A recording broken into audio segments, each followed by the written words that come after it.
सान्द्रानन्दावबोधात्मकमनुपमितं कालदेशावदिभ्या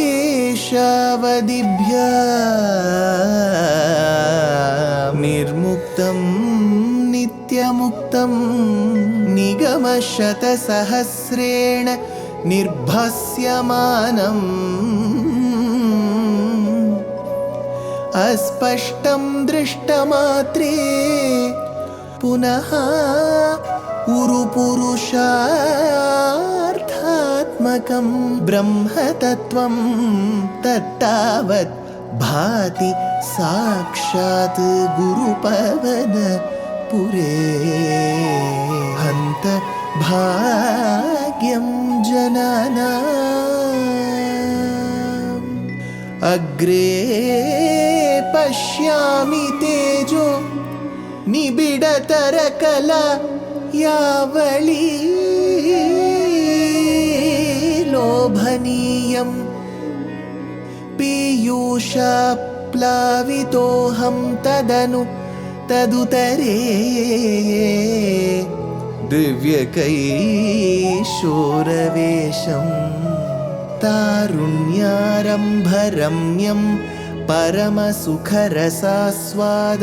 रोमाञ्चिताङ्गैः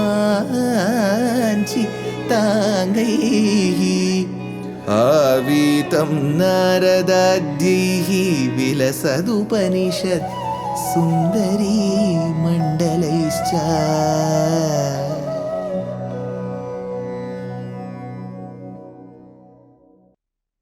Gurupavanapure Hantabhagyam Jananam. Namaskaram to all the Astikas worldwide. It is indeed a moment of great fortune, Saubhagyam, to be speaking on Śrīman Nārāyaneeyam. I'm sure many of the Astikas will be used to this nama. One primary reason being, the word Narayaneeyam occurs even in Sri Mahabharata. In Sri Mahabharata, which is one of the greatest treasures that we have bequeathed from our Acharya Varyas, has a portion in it called as Narayaneeyam. No doubt, the word Narayaneeyam today is not that oft remembered with the Mahabharata section, rather with a bhakti kavya, bhakti work. What is this work? This work was composed roughly between 400 and 450 years in Bharatadesha, in a small hamlet then, a temple town called as Guruvayur, earlier known as Mammiyur. A lot of your Astikas will be aware of the Bharatas map. In Dakshina Bharata, in the south of India, is a beautiful state called Kerala. In Kerala, there are many temples, many cities, many towns. It is often called the land of spices as well. In this beautiful state of Kerala, close to a very prominent city town called as Thrissur, is a hamlet called Guruvayur. It was very much in this hamlet that the composer gave this work called as Śrīman Nārāyaneeyam. Well, we know the name of the work. We know the author of the work. But who is he? Can you give some specifics about the author? Could be a pertinent question from your side. He is called Melpattur Narayana Nambutiri or Bhaṭṭatiri. Often when people who are accustomed to this work will often say, Bhaṭṭatiri says. If at all you find the word Bhaṭṭatiri a bit tough to say, you can say the word Nārāyaṇa, because he too had the name of the Lord. So he composed on Paramatma Nārāyaṇa. And his name was also Nārāyaṇa. So Melpattur is the name of the village. It was very normal for people to append the name of their native villages in the past. True to that custom, he was called Melpattur, the name of the village where he belonged to, name Nārāyaṇa, the suffix Bhaṭṭatiri, which signifies the amount of knowledge that he had gathered. It was like a surname as well as a title which will be given to a person adept in multi-shastras, many shastras. Melpattur, Nārāyaṇa, Bhaṭṭatiri, 400 to 450 years back, composed this work called as Narayaneeyam in the temple town hamlet of Guruvayur, close to Thrissur in the beautiful state of Kerala in Dakshina Bharat. So we know the name of the work, we know who composed it and where he composed. We have certain questions associated with this.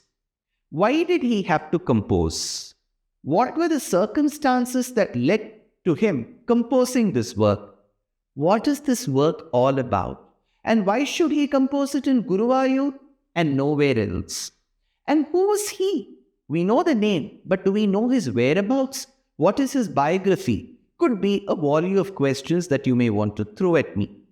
We have many episodes to go, and in each of the episodes we will get into the details of this work, every verse of this work, and succinctly discuss the essence of each of these shlokas so that it reaches to the elderly people whom we have great respects for their age, experience and the wisdom, and especially to reach out to the youngsters, how liberal, how magnanimous were our forefathers and acharyas to think for the goodwill of the entire world.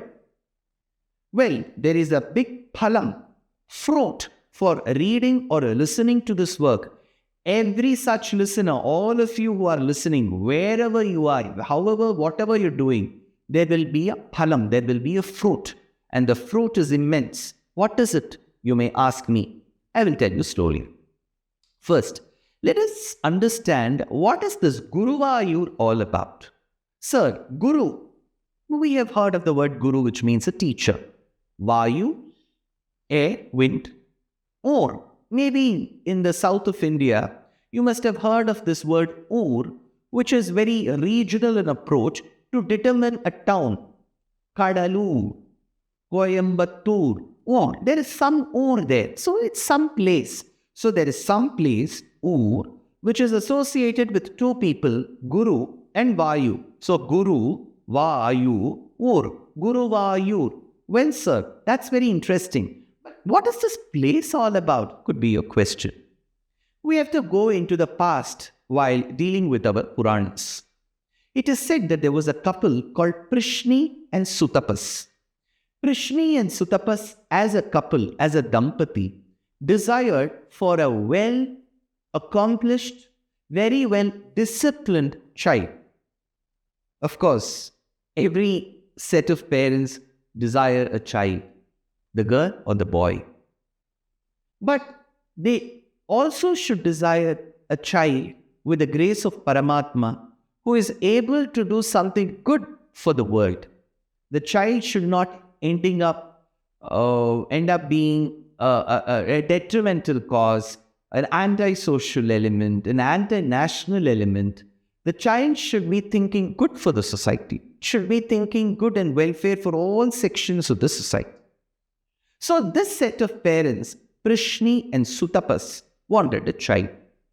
They performed austerities, tapasya towards Paramatma Nārāyaṇa. Nārāyaṇa appeared and he asked, What do you want, Prishni and Sutapas? Seeing the resplendent form of Bhagavan, Tatte Pratyagra Dhara Dhara Lalitakala Yavari Kelikaram Lavanyas Yekasaram Sukriti Janadrisham Purna Punyavataram Lakshmi Nishankalila Nilayanam Amritasyanda Sandoha Mantaha Sinchat Sanchinta Kanam Vapuranukalaye Marutagara Natha. When you see that resplendent form in front of you that dazzles like the diamonds and the suns and the moons put together, what can you speak? Prishni and Sutapas were lost for words. They said, I don't know what to ask for. That is when, out of that excitement for having seen Paramatma, they said, we want. So they said thrice. And Bhagavan is very good at numbers. So they asked, we want a child like you, because you're so resplendent, you've got a good rupam, you carry so many attributes, you are the repository of all attributes.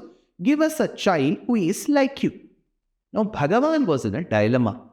He said, see, there is no one who equals or is greater to me. That is why I am called Paramatma in Sri Vishnu Sahasranamam. One of the namas to Vishnu is Paramatma. So Paramatma doesn't have an equal, doesn't have somebody greater than him. In such a scenario, how can I give somebody like me? But now that you have asked out of devotion, out of bhakti, Prishni and Sutapas, I shall myself be born to you as a child. I shall incarnate. I shall take the avataram as your child. But you've asked thrice, so I shall be born thrice. To Prishni and Sutapas, Bhagavan was born as a little child, and he was given the name Prishni Garbha. The same Dampati many years later were born as Aditi and Kashyapa. To them, Bhagavan was born as a little child, as a dwarf. He was called Vamana, or Indra's younger brother, hence Upendra. The same Dampati Aditi and Kashyapa were Devaki and Vasudeva. To them, Krishna was born as a Vasudeva, as Krishna himself. So to the Dampati Prishni and Sutapas, to the same Dampati as Aditi and Kashyapa, to the same Dampati as Devaki and Vasudeva, Bhagavan was born as Prishni Garbha, Vamana and Krishna respectively. So Bhagavan's promise or granting of the boon was fulfilled in various time periods to the same Dampati. So in this talk, my focus was that Bhagavan was born. Agreed. But how did he end up being in Guruvayur? That's even more interesting. It is believed that Brahma was performing austerities to meditate upon Bhagavan. While he was performing austerities, Bhagavan gave them a beautiful Divya Mangala Vigraham, a beautiful Murti with Shankham Chakram, with Gada and Padma, beautiful Murti. And Brahma was doing Nitya Aradhana, worship, propitiating that Murti. That Murti was passed on from Brahma to Prishni Garbha's parents, Prishni and Sutapas. Then it went into the hands of Aditi and Kashyapa. And from Aditi and Kashyapa, it went into the hands of Devaki and Vasudeva. So when Devaki and Vasudeva got the Murti, they were worshipping. And later in their very lifetime, as was the custom, the parents worship, they give it to the child to continue worshipping. So this Vigraham of Nārāyaṇa with Shankham, Chakram, Gada, Padmam was given to Krishna himself. So it ended up being so that Krishna got a Murti of himself.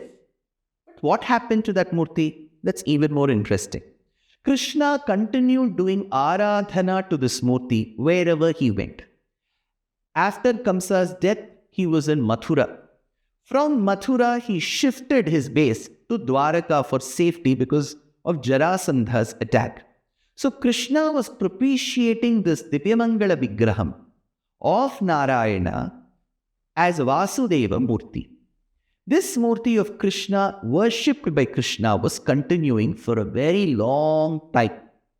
But we know the aftermath of the Mahabharata war.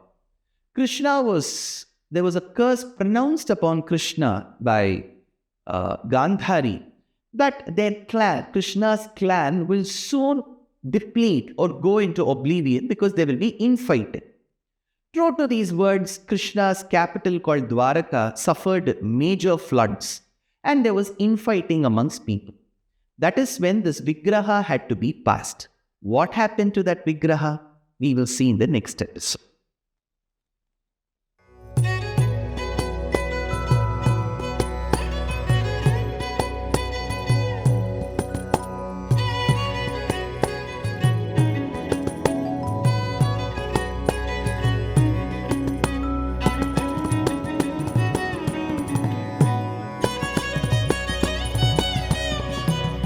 कल्याणरूपाय कलौ जनानां कल्याणदात्रे करुणासुधाब्दे कंवादिदिव्यायुधसत्कराय वातालयाधीश नमो नमस्ते।